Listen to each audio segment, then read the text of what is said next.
Olá! Hoje nós vamos conhecer as classes de palavras e como elas se flexionam e o que significa tudo isso. Bons estudos para você!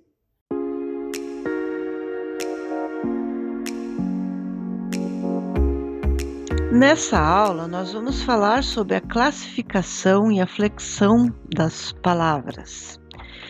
A classificação das palavras ela é uma tarefa da morfologia, que nas gramáticas tradicionais, as classes de palavras elas são definidas de acordo com alguns critérios, a saber.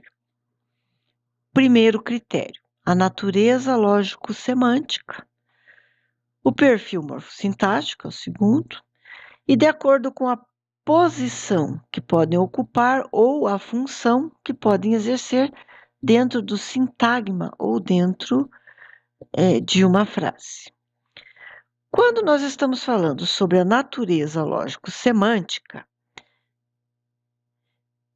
nós estamos falando aqui de como que funcionam essas palavras. Por exemplo, o verbo. O verbo ele deve situar dentro do tempo as ações, os processos e os atributos. O numeral vai denotar qualidade, quantidade. Um advérbio vai denotar circunstâncias ou intensidade. Um substantivo vai nomear e um adjetivo pode qualificar, e assim por diante. De acordo com o perfil morfossintático, nós estamos aqui falando da capacidade que as palavras têm de se flexionar ou não. Nós vimos que nós temos algumas palavras que podem ser flexionáveis e outras não. Geralmente as palavras elas se flexionam em gênero e número. O gênero e o número, por exemplo, substantivo, adjetivo, os artigos. Já os verbos, eles não vão se flexionar em gênero, mas eles se flexionam em pessoa. Nos verbos nós temos primeira, segunda e terceira pessoa do singular, primeira, segunda e terceira pessoa do plural. Então, nós temos o número, mas nós não vamos ter a questão do gênero quando nós estamos falando sobre os verbos.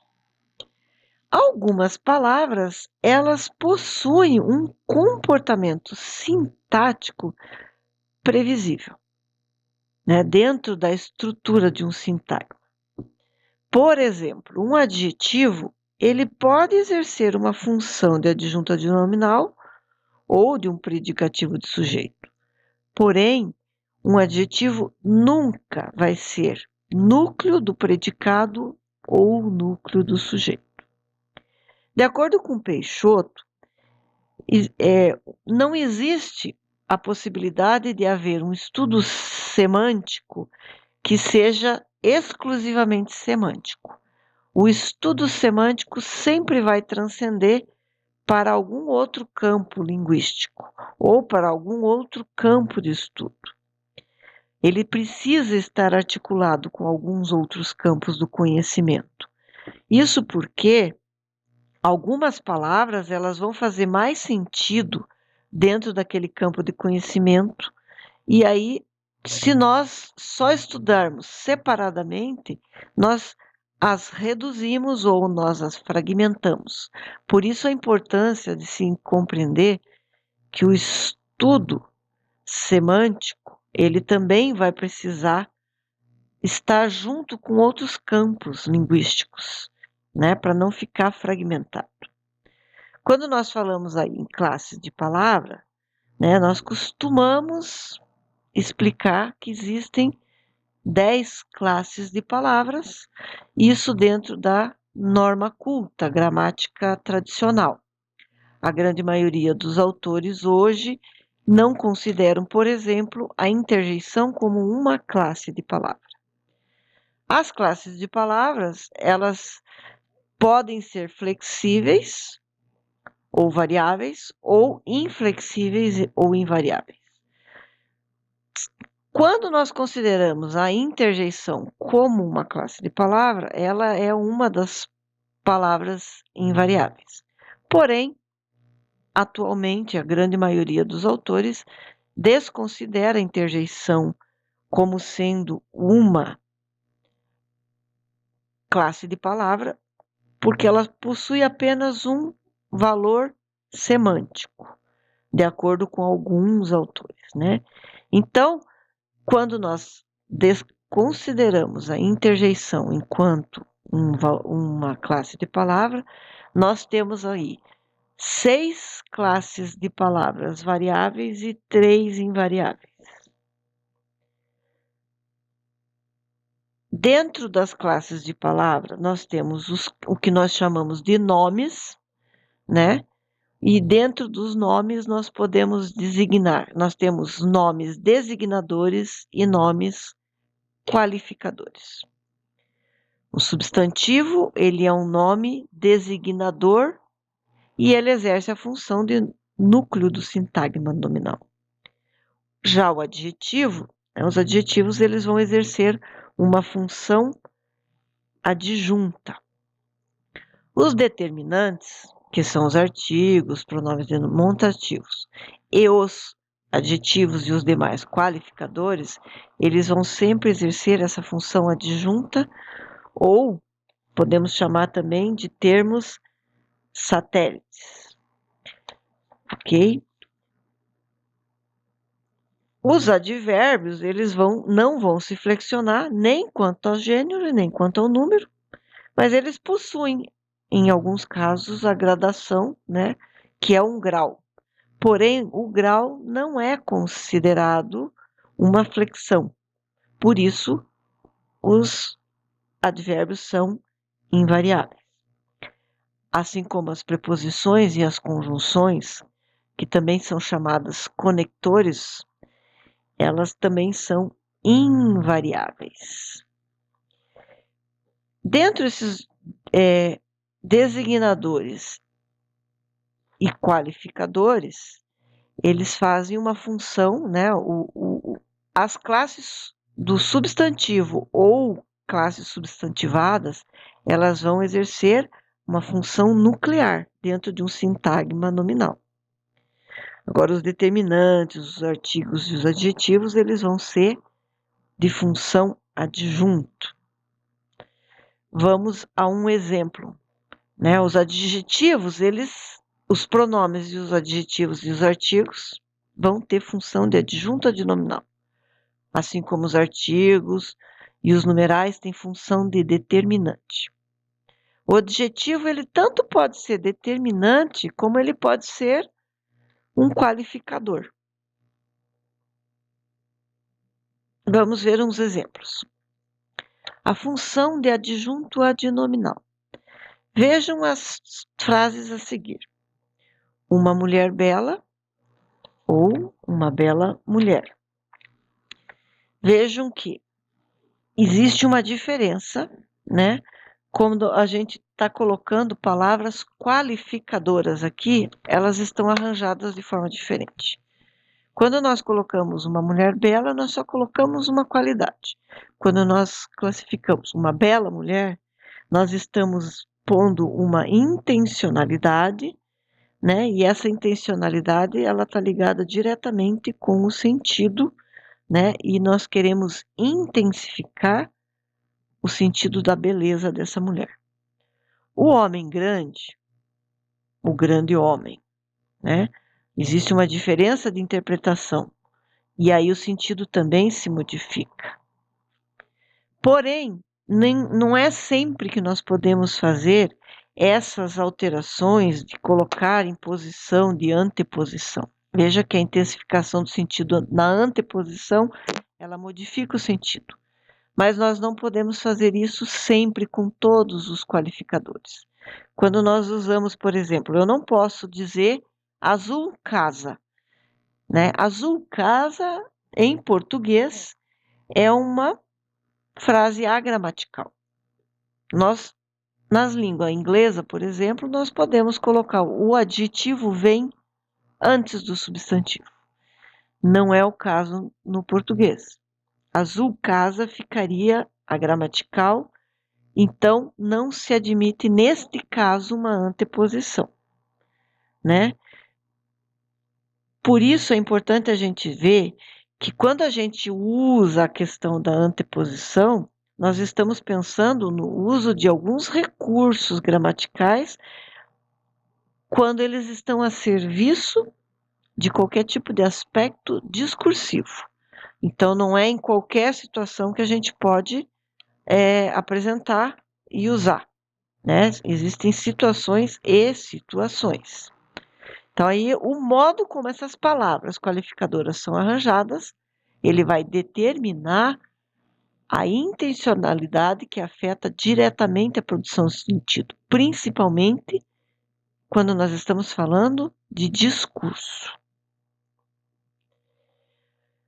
Nós temos, dentro dos tipos de substantivo, uma taxonomia que a gente chama de taxonomia de alguns binômios. Estes binômios, né, nós temos, por exemplo, aqui nós temos 4 pares de binômios, sendo que 2 deles, o primitivo e o derivado, é um par de binômio. Simples e composto, o segundo par de binômio, eles são de caráter morfológico, porque eles dizem respeito à estrutura mórfica do vocábulo. Já o segundo par de binômio, concreto abstrato ou comum ou próprio, eles pertencem a um plano semântico, porque eles consideram algumas características das entidades que são nomeadas. Vejamos aqui.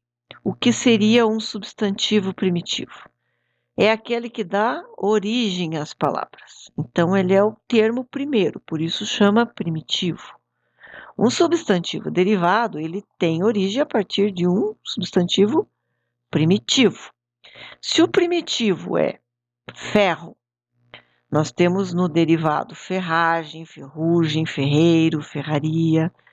Então, ele é derivado da palavra ferro, ok? Um substantivo simples, ele possui apenas um morfema lexical. Casa, amor, carro, sol, mesa. Já um substantivo composto, ele é formado pela união de 2 ou mais lexemas. Vejam, por exemplo, amor perfeito, são 2 lexemas, e ele vai criar um novo substantivo. Mesa redonda é um novo substantivo. Girassol. Aqui eu gosto de destacar que girassol, então, ele é um substantivo composto, embora visualmente a gente observe como se fosse uma palavra só, porém, ele é uma formação de aglutinação. Então, ele é composto de 2 palavras. E só juntou por aglutinação, que é uma regra também gramatical. Futuramente vai ser estudada.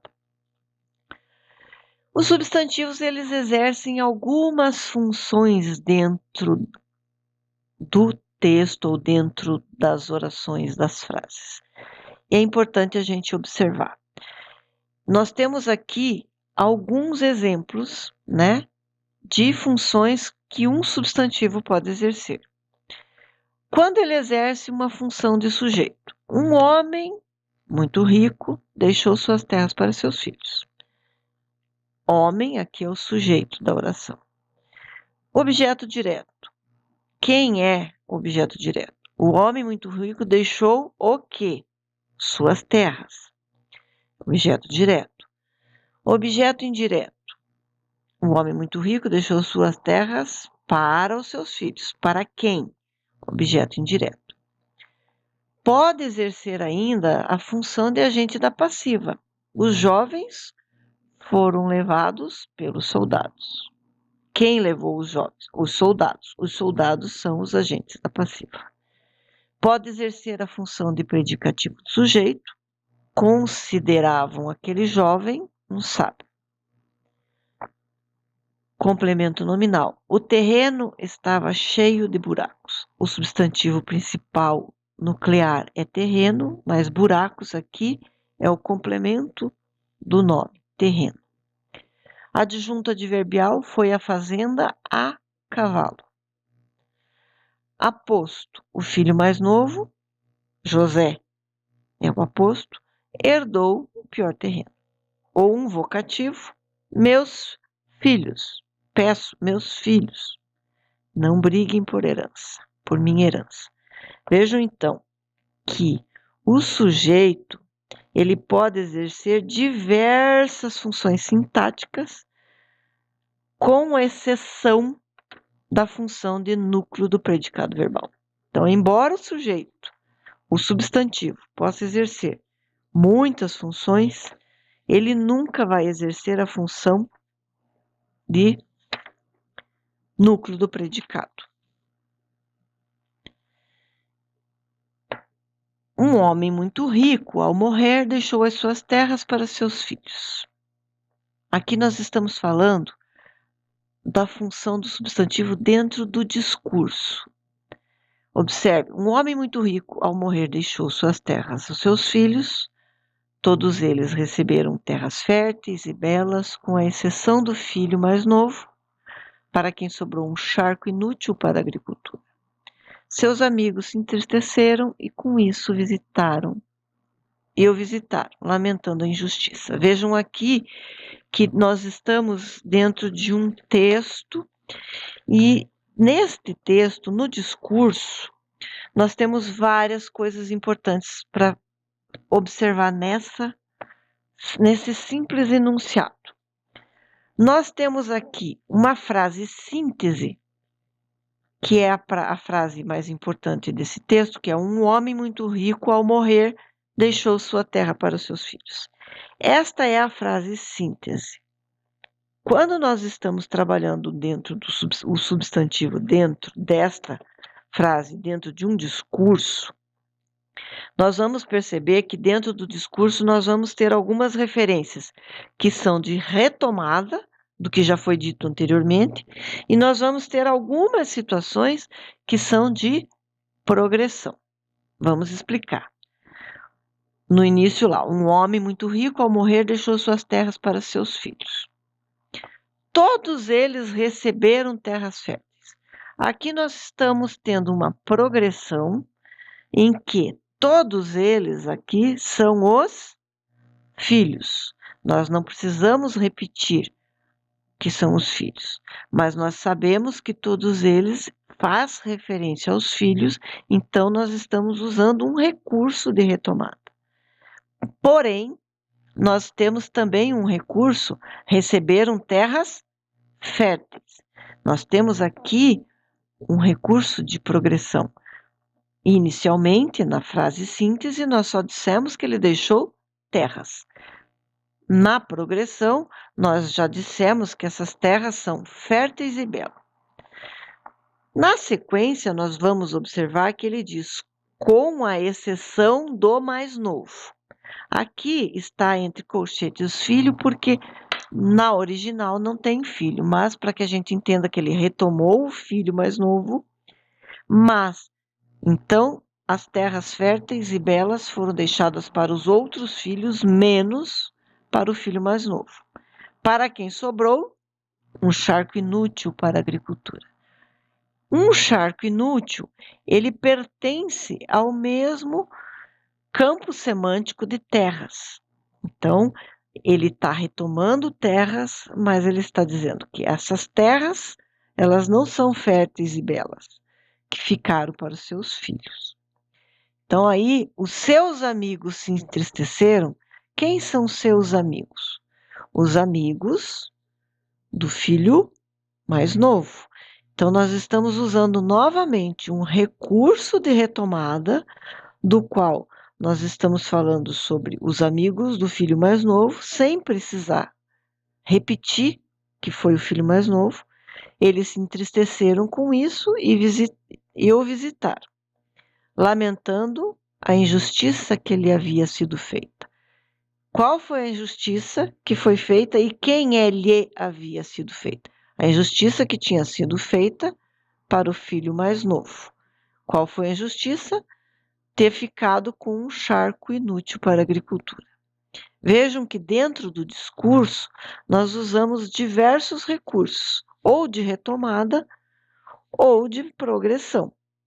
E isso faz com que a gente pense que dentro do discurso nós temos que pensar a importância da coesão para o texto, né? A coesão. Nós estamos usando recursos de progressão ou de retomada para criar uma coesão dentro desse texto. Isso é muito importante para que a gente perceba que a gente utiliza de outras palavras para substituir o termo anterior e enriquecemos o texto também. Agora nós vamos falar um pouquinho sobre o adjetivo. O adjetivo, ele é a palavra que expressa um atributo ou uma qualidade, né? E eles podem atribuir características, né? Um vocábulo que atribui algumas características ao substantivo. Vamos aos exemplos. Nós temos alguns tipos de adjetivos, né? Dois tipos principais. Nós temos os adjetivos que são classificadores, que geralmente são derivados de substantivo. O exemplo aqui, mensal, ele é derivado do mês, anual, natalino, goiano. Então, são derivados. Os adjetivos qualificadores, eles podem derivar de algum substantivo ou de outras classes de palavras, ou ainda serem palavras primitivas. Importante observar que só os adjetivos qualificadores, eles vão admitir uma gradação. Vamos dar um exemplo para ficar mais fácil para compreender. Eu posso usar a frase cavalo branco. Eu posso colocar uma gradação para esse cavalo branco. Cavalo muito branco. Oásis fértil. Eu posso usar uma gradação para oásis um tanto fértil. Ou oásis fertilíssimo. Voltando aqui, nós dissemos então que só os adjetivos qualificadores admitem esse tipo de gradação. Os adjetivos, eles são flexionáveis em gênero e número, dentro da língua portuguesa, mas só podem ser determinados pelo gênero e pelo número do substantivo a qual eles representam. Se eu disser a menina, menina é o substantivo, eu vou dizer menina bonita, menina inteligente, menina feia. Se eu modificar para o menino, é o menino bonito. Inteligente nós não mudamos, porque ele serve para os dois. Mas o que importa aqui é que a gente compreenda que o adjetivo na língua portuguesa, ele acompanha o gênero e o número do substantivo que ele representa. Quanto à função sintática, ele pode ser núcleo do adjunto do nominal ou do predicativo do sujeito. Vamos aos exemplos. Como núcleo do adjunto do nominal, no ano seguinte, uma seca terrível se abateu sobre o país. A seca terrível é um adjunto do nominal da seca. Do predicativo do sujeito, os pastos ficaram esturricados. Então, esturricados aqui, ele é o núcleo do predicativo do sujeito. Vamos em sequência. Para Peixoto, segundo Peixoto, o adjetivo, então, ele é um vocábulo com o qual se atribuem as características aos substantivos. Outros exemplos aqui. A casa está arrumada ou a casa está bagunçada. O carro está arrumado, o carro está bagunçado. Mostrando novamente, que ele acompanha o gênero. Ele é um homem honrado, ela é uma mulher honrada. A criança está crescida, o bebê está crescido. Ela está de alma partida, ele está com o coração partido. Aqui nós não colocamos, mas nós podemos dizer: eles estão com o coração partido, elas estão com a alma partida. Nós vamos aqui ter aí a possibilidade também de algumas vezes ter no plural. Em todas as frases que nós citamos, o adjetivo provém de um provérbio aqui: arrumar, bagunçar, honrar, crescer, partir, cujo particípio equivale ao adjetivo. Vejam que nós falamos honrada, arrumada, bagunçada, crescida, partida ou partido. O particípio desses verbos, eles vão equivaler a um adjetivo. Quando o particípio admite flexão de gênero, ele perde a função de verbo, ok? Vejam lá. Se nós dissermos a casa está bagunçada, o carro está bagunçado, embora ele exista o verbo bagunçar, nós dissemos que verbo não admite flexão de gênero quando este verbo se transforma num particípio, ele assume uma função de adjetivo e aí ele vai admitir a flexão de gênero, porque ele deixou de ser um verbo para se tornar um adjetivo. Isso que é importante que a gente observe. Dando sequência, agora, a próxima classe de palavras que nós temos são os numerais. O numeral ele indica a quantidade exata das pessoas, das coisas, ou ainda ele vai assinalar posição em que as coisas acontecem, né? Ou ocupam numa série ou numa sequência, e eles podem ser de 4 tipos. Nós temos os numerais cardinais, numerais ordinais, os multiplicativos e nós temos os fracionários. Os numerais cardinais, eles designam quantidade em si. 100 é a metade de 200, que equivale a um substantivo, ou 10 lindos cavalos selvagens, equivale a um adjetivo, na visão de Cunha Guimarães, né? Cunha e Sintra citados por Guimarães. Os numerais multiplicativos, eles indicam multiplicação e pode ser equivalente a um adjetivo, ou na maioria das vezes são substantivados.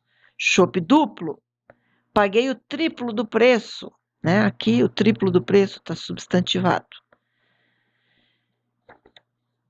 Os numerais fracionários, eles podem equivaler a adjetivo ou a substantivados. Esteve aqui há meia hora. Percorri 2/3 do caminho. Fiz metade dos exercícios. Então, eles podem equivaler a substantivos, adjetivos, né? Dependendo da situação em que eles forem usados. Agora nós vamos falar sobre uma outra classe de palavras que são os artigos. De acordo com Peixoto, os artigos o, a, os, as, eles são denominados de determinantes, porque eles introduzem o nome substantivo, atribuindo-lhes função determinada. Por isso que nós, quando vamos dizer o menino, a menina, as meninas, as mulheres, os homens, o artigo ele vai introduzir um substantivo. E aí ele já introduz usando, né, seguindo a concordância de gênero e de número, né? o artigo ele já introduz para a gente qual é o gênero e qual é o número do substantivo que nós vamos usar. Por isso é importante que a gente tenha atenção para quando a gente vai trabalhar com o artigo. Vejam alguns exemplos. A existência é complexa. Todos queriam o cargo. Eles viram as garotas no mercado. Os aviões partiram às 14. Então, aqui, o artigo a existência é complexa. Introduziu o substantivo existência. Todos queriam o quê? O cargo. Outro substantivo aqui. Eles viram as garotas. Introduziu aqui o substantivo, gênero feminino, número plural. Ok? Os aviões partiram. Introduziu o substantivo aviões no plural masculino. Ok? É importante que a gente tenha essas observações. Os artigos definidos, eles vão especificar o substantivo do modo que ele não tenha mais um sentido genérico, né? Quando eu digo os aviões partiram, não são todos os aviões ou os aviões em geral. Nós estamos especificando quais aviões. Não são todos, não é toda a classe de aviões. A existência da qual nós estamos falando aqui não é qualquer existência, né? Nós estamos falando que a existência é complexa. O cargo que todos queriam é um cargo específico. Então, quando nós falamos que o artigo vai exercer uma função de determinante, nós estamos querendo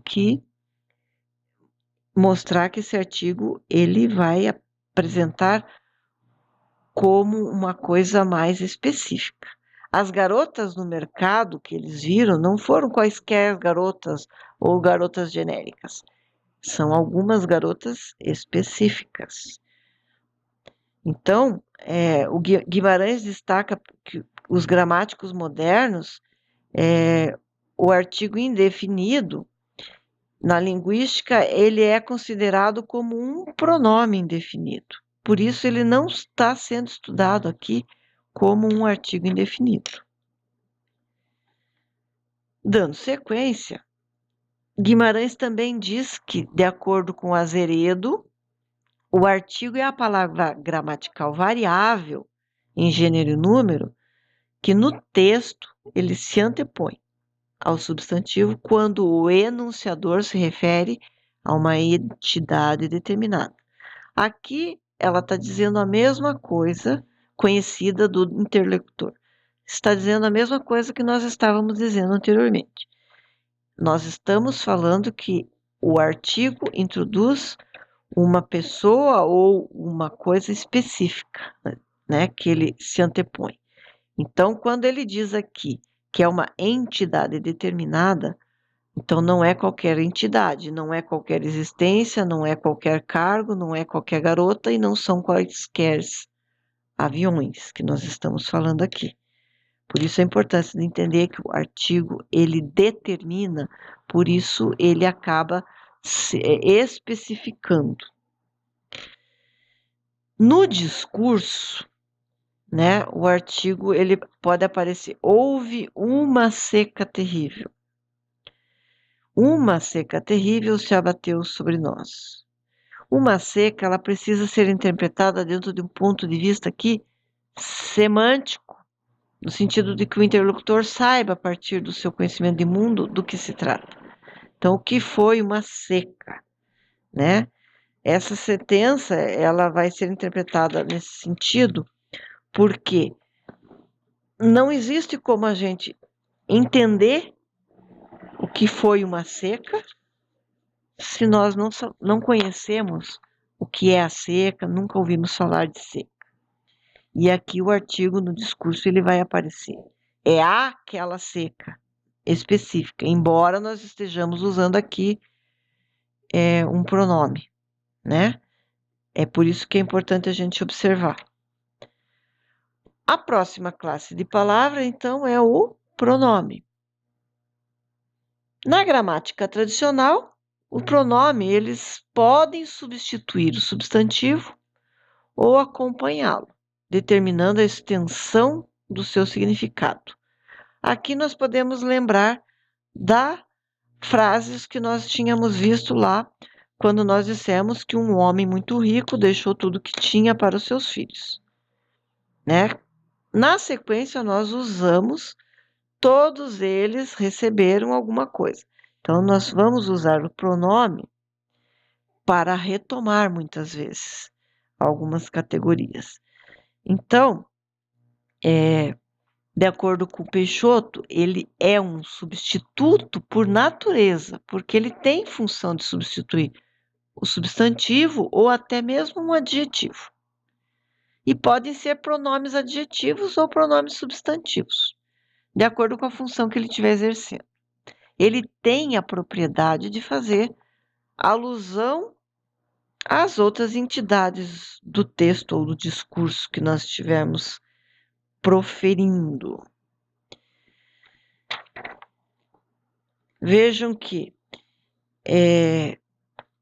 voltando aqui, nós temos aí, por exemplo, ele ficou rico, né? Ele é um pronome substantivo, porque quem ficou rico? Ele. Nós temos aí amigos dele, ou dela, ou delas, pode fugir, para fugir da ambiguidade, né? É importante que a gente conheça o contexto no discurso quando a gente vai falar o amigo dele, o amigo dela.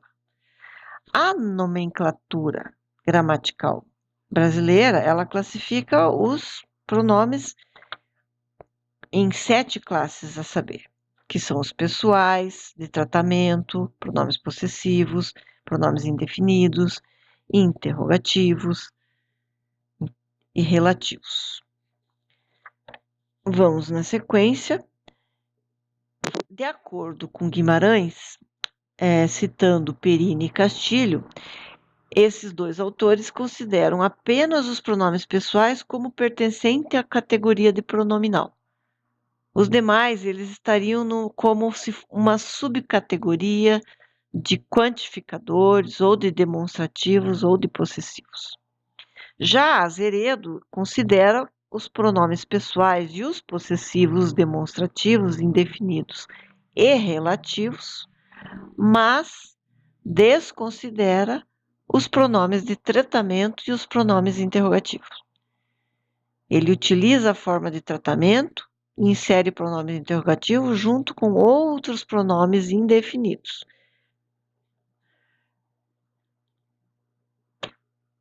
Existem 4 funções essenciais, né, que o pronome, né, vai exercer.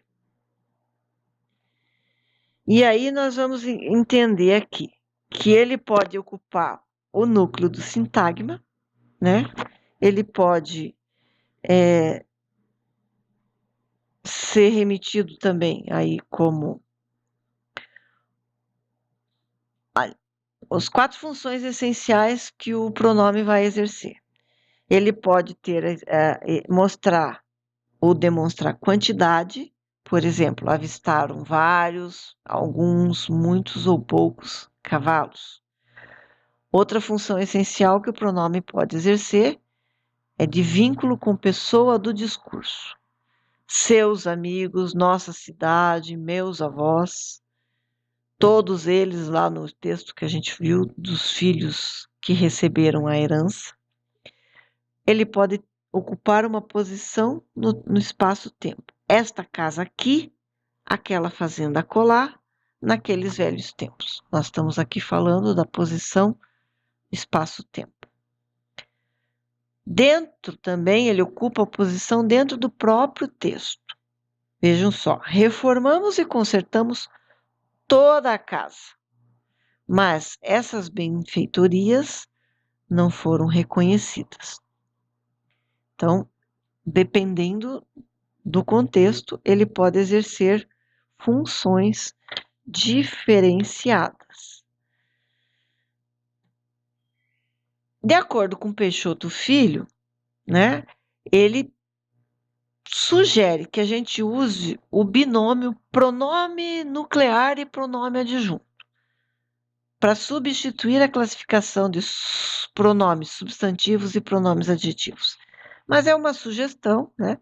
Então, no lugar de pronome substantivo, ele usaria pronome nuclear, e no lugar do pronome adjunto, ele usaria pronome adjetivo. Isso porque esse binômio, ele identifica já de cara a função, né, do sintática nuclear ou a função de adjunto do sintático. Desse modo, aí, a gente, quando exerce a função designadora, ele é nuclear. Quando exerce a função qualificadora, ele é adjunto. Fica fácil de compreender desse modo. Nós podemos ver que dentro das 4 funções, ele pode ocupar o núcleo do sintagma nominal, sendo uma própria referência. Ninguém quis comprar a fazenda. Alguns se contentam com pouco, né? Então, ele pode se autorreferenciar. Pode ocupar o núcleo do sintagma nominal, porém, remetendo a algo ou a alguém que já foi citado anteriormente. E aqui nós vamos voltar lá para o texto que nós estávamos trabalhando anteriormente. Mas o charco do irmão mais novo se transformou num oásis fértil e belo.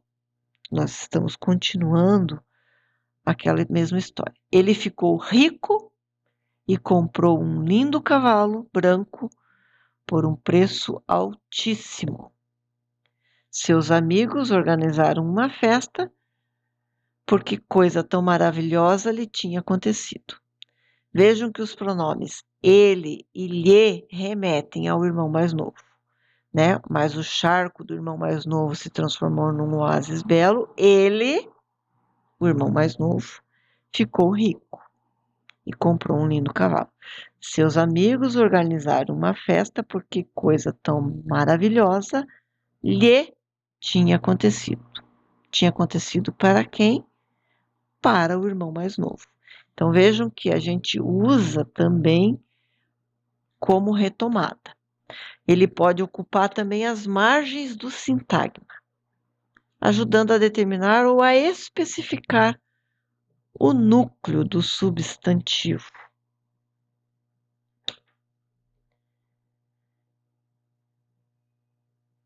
Continuando, os verbos, né? A próxima classe de palavras que nós vamos trabalhar agora são os verbos. Nós temos verbos que denotam ação ou estado, ou uma mudança de estado para outro, ou denotam hipóteses, uma ordem ou um pedido. São exemplos. José fez os exercícios. Fez, verbo fazer, denota uma ação. Estamos esperançosos. Aqui denota um estado de esperar, na espera, esperança.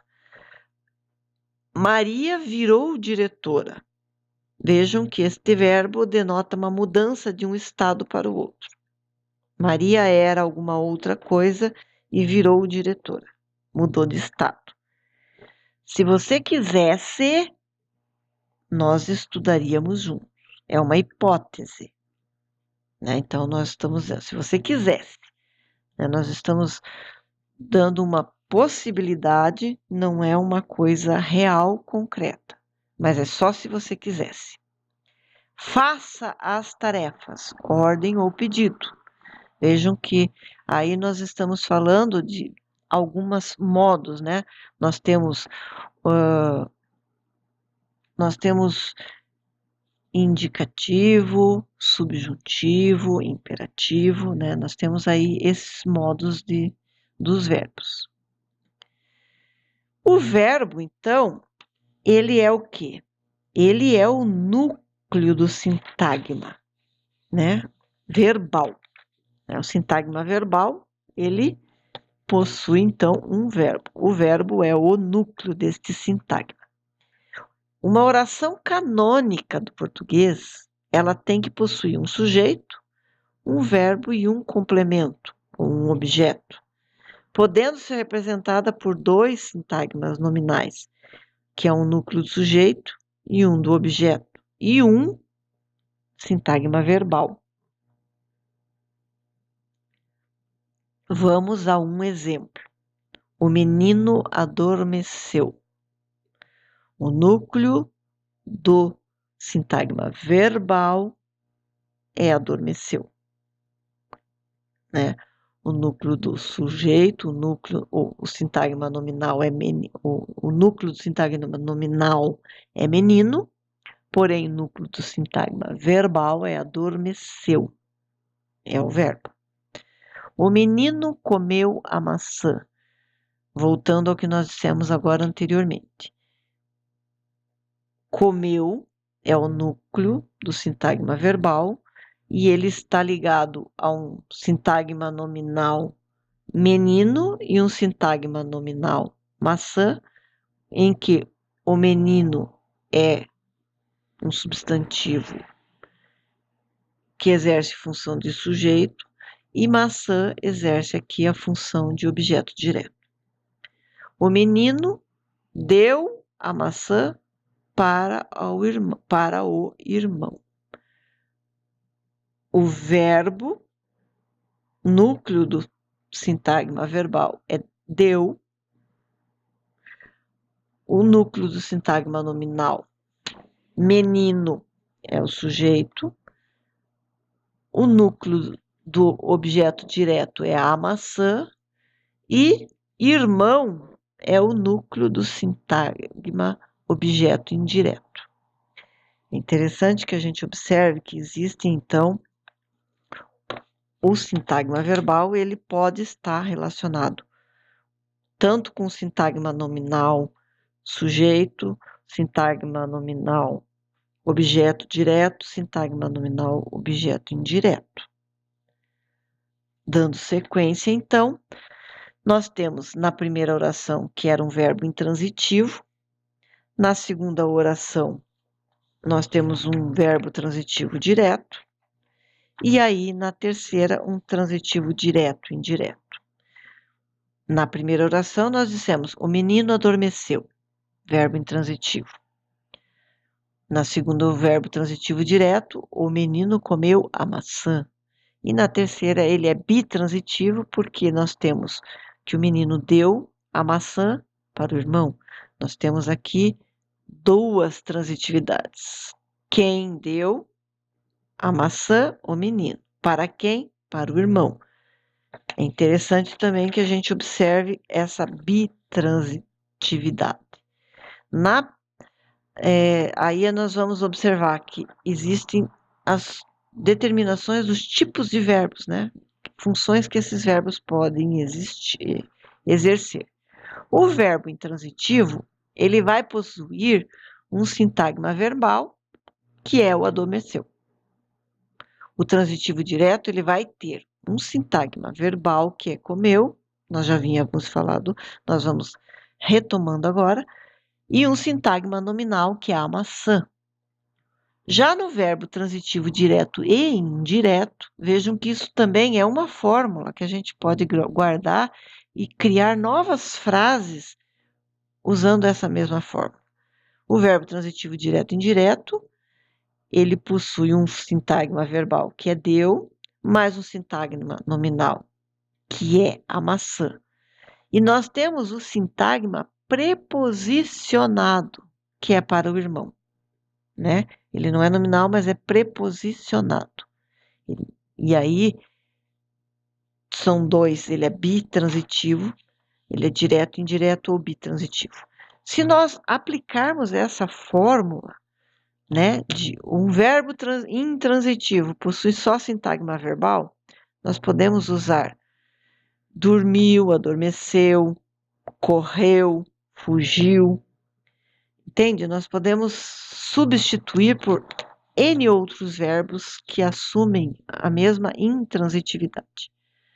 Assim como nós quando usarmos o verbo transitivo direto, que tem um sintagma verbal, mais um sintagma nominal, nós podemos usar a menina comeu o bolo. Podemos usar outros verbos, não necessariamente só o comer. Mas, dando sequência, vamos observar então que os verbos intransitivos, ele tem um sentido completo na forma verbal, ele não precisa de um complemento. As fontes secaram, o gado morreu. Quando eles são transitivos, eles não possuem mais um sentido completo, por isso eles necessitam de um complemento, que no caso do sintagma nominal do transitivo direto, precisa de um sintagma nominal, né? Comprou um lindo cavalo branco. Ele comprou, veja, um lindo cavalo branco é todo um complemento. O verbo é transitivo direto. Eu poderia ter dito só comprou um cavalo, mas nós colocamos aqui, comprou um lindo cavalo branco. Objeto direto seria, o núcleo do objeto direto é o cavalo. O lindo cavalo branco, vejam que nós temos aqui 2 adjetivos, né? Um lindo, que ele é anteposto, e um que apresenta a cor. Vejam que o verbo implicava com a irmã, verbo transitivo indireto. Com a irmã, implicava com alguém. Legou as terras aos filhos, transitivo direto e indireto. Legou o que? As terras, a quem? Aos filhos. É direto e indireto. Continuando então, agora nós vamos falar um pouco sobre a classe advérbio. Nós dissemos que os advérbios são invariáveis. Ele é um adjunto canônico do verbo. Por quê? Porque o advérbio ele tem o poder de modificar o verbo, ou ele modifica ou intensifica alguns adjetivos ou outros advérbios também. E algumas vezes ele vai fazer referências a uma frase inteirinha. Nós temos alguns tipos de advérbios.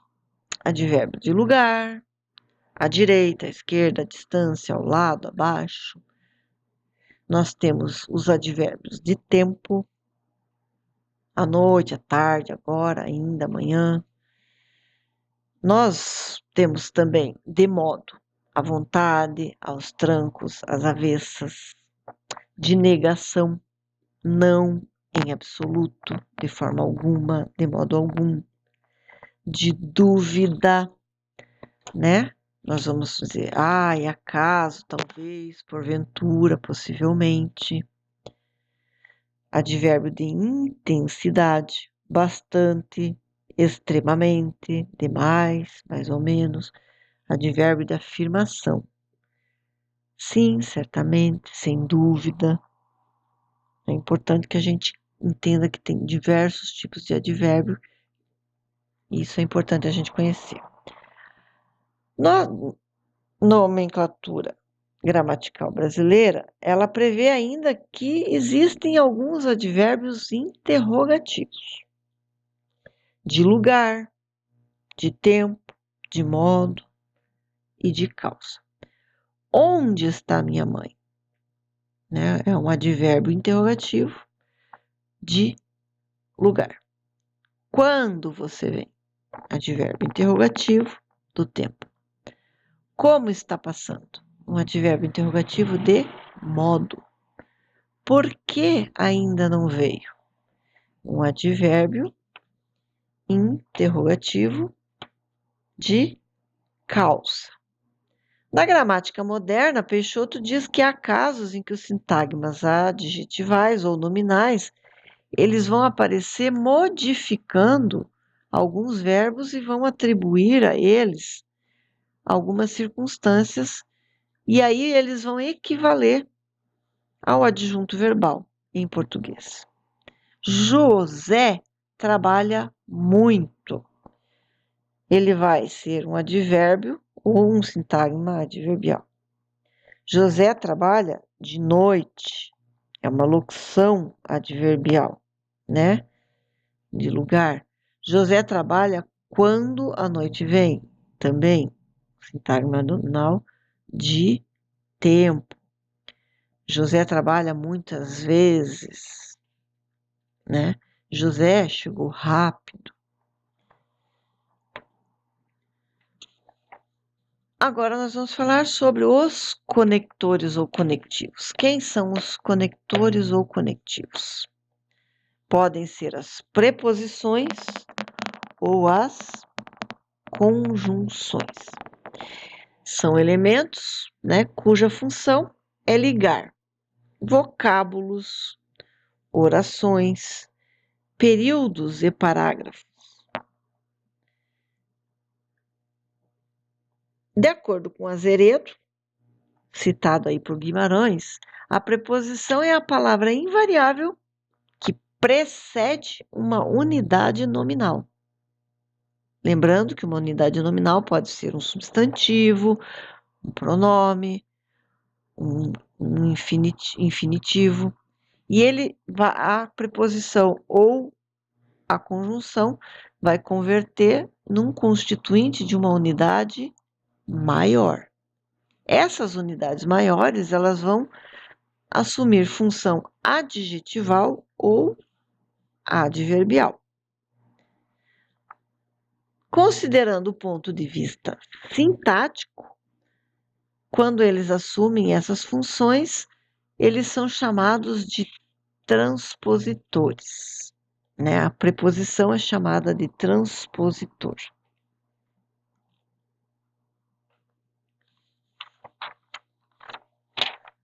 Continuando, ela pode assumir, então, função adjetival: cavalo de raça, doce de leite, sem dono, camiseta de manga, curto, como estampa da Disney.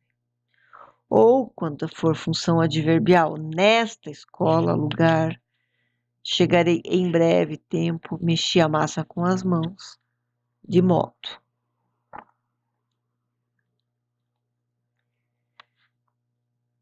Existem alguns tipos de preposições, que são essenciais ou acidentais. As essenciais, elas vão ser sempre preposições. A, antes, após, com, contra, desde, perante, sempre vai ser preposição.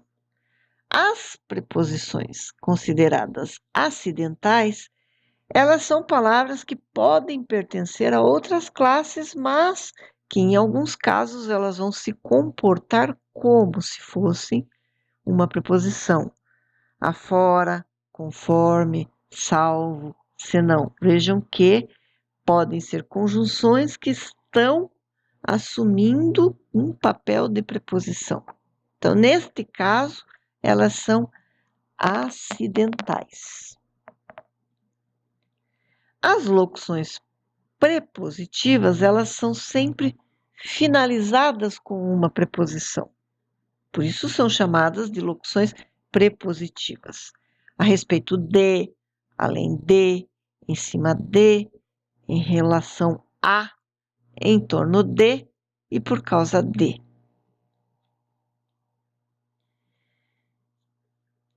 Cunha e Sintra, de acordo com Guimarães, eles conceituam as conjunções como os vocábulos gramaticais que servem para relacionar duas orações ou dois termos semelhantes de uma mesma oração. Vai depender do tipo de oração em que nós estamos falando. Uma conjunção coordenativa, por exemplo, eles vão relacionar orações ou termos da mesma função sintática. Exemplo: quer café ou chá? Comi e bebi muito bem. Então vejam, quando eu digo quer café ou chá, eu estou dando uma alternativa.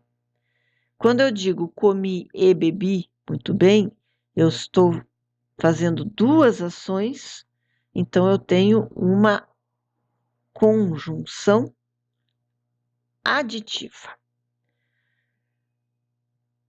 Quando nós temos conjunções subordinativas, estas conjunções elas vão ligar orações na qual uma das orações vai exercer uma função sintática em relação a uma subordinada, a outra. Vamos lá. O pai, quando morreu, deixou a terra para os filhos. Eu poderia dizer que a oração principal aqui é o pai deixou a terra para os filhos.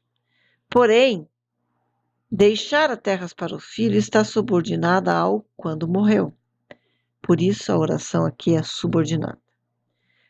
O quando exerce essa função de adjunto adverbial que indica circunstância temporal, quando morreu.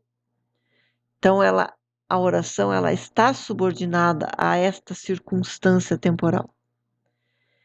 As conjunções subordinativas, elas podem converter uma oração em sintagma adverbial, adjetival ou adnominal. Isso a gente vai ver mais para frente em uma outra aula. Elas podem ser chamadas de conjunções, locuções conjuntivas podem ser chamadas também de locuções conjuncionais, e elas são formadas por duas ou mais palavras, ou elas também são classificadas de acordo com o sentido que elas estabelecem ali com o termo das orações que elas unem. No momento em que, assim que, de acordo com, para que, a fim de que. Essas locuções conjuntivas, então, elas vão ser classificadas dependendo do tipo, do acordo e do sentido que elas estabelecem. Agora nós vamos falar das interjeições. Nós já dissemos que vários autores dizem que as interjeições não são consideradas por muitos autores como classe de palavra. Guimarães cita Azeredo e diz que a interjeição é uma espécie de palavra que emprega-se exclusivamente como frase de situação. Essas frases, de acordo com Guimarães, são conhecidas como frases de situação ou frases de contexto. Vejamos alguns exemplos típicas de oralidade. E aí, galera? Entrem logo. Licencinha, por favor. Interjeição típica da oralidade. Algumas interjeições agora típicas do texto escrito. Tudo pela metade do preço. Vende-se. Cuidado, cerca elétrica. Algumas interjeições, então, elas podem ser desse modo. Observada, embora a gente viu que elas não pertencem às classes gramaticais, dependendo de alguns autores. Aqui nós temos as referências, aproveitem para ler o texto base, fazer os seus exercícios e qualquer dúvida consulte os seus tutores e professores. Muito obrigada por ter assistido essa aula. Deixo uma dica para vocês. Ao final, vocês podem repetir quantas vezes vocês precisarem. E não esqueçam de fazer as atividades. Em caso de dúvida, procurem o seu tutor e leiam bastante o texto base.